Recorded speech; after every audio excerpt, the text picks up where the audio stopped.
resolving emotions, and then spirituality.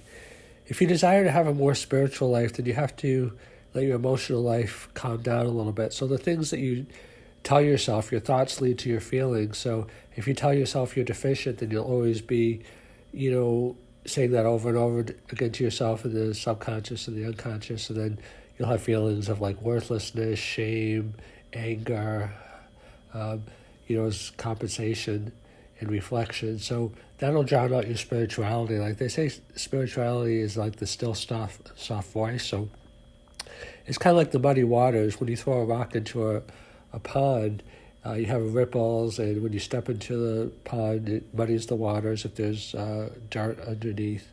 And that's clouding the spirituality. Spirituality, that's why people do meditation, they do prayer.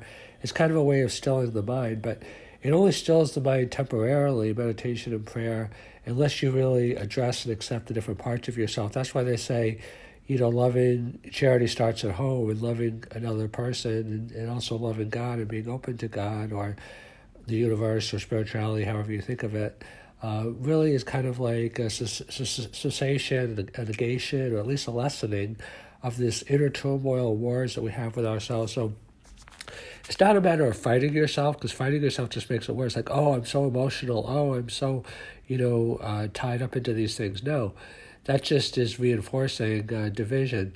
It's just kind of like watching it, letting it pass, not taking it too seriously, just saying, yeah, I think these things, but I don't hold on to them at a deep level, or, just observing them. And gradually they recede if you don't reinforce them. It's kind of like sugar. If you're always eating sugar, then you want more. But if you just kind of watch the sugar, addiction, obviously you go through withdrawal symptoms, but over time becomes less and less and less, because the physiological addiction is broken and the psychological addiction is broken.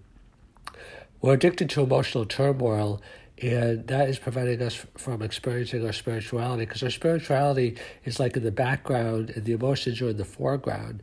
And what happens is it's kind of like the sun in the clouds. The sun is always there. The sun is our spirituality, our soul, whatever you want to think of it. Again, God, the universe, or however you think of it. But the clouds cover over the sun. So when it's a really cloudy day, you're like, oh my God, there's no sun.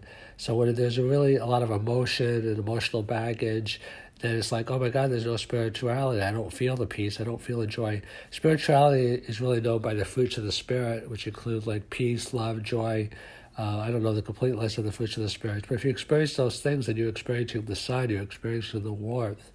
But if you have a lot of clouds, you're experiencing, the highs and lows, the personal self, the ego, however you want to think of it, the pleasure and the pain.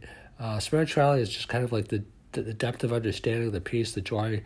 They say that even in the Bible, transcendent understanding. It's not that like you think that you're peaceful, you just are peaceful. It's not even that you feel peaceful, perhaps. It's just that you live in a state of peace. That's the difference.